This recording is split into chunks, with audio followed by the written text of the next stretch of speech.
pareho ang tono ng kantang Forever Single ni Shaira sa kanta ng Indonesian band na Papinka.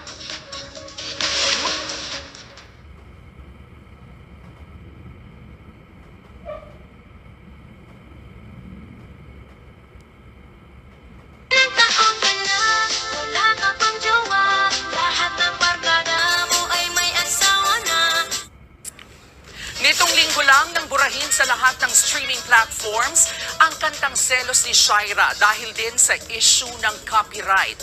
May disclaimer naman sa Forever Single video ni Shaira na cover nga ito ng Indonesian song.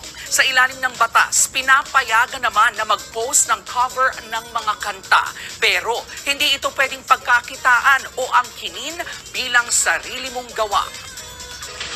Mga kapatid, ito po ang inyong K-Alaman Queen, Kalad Karen.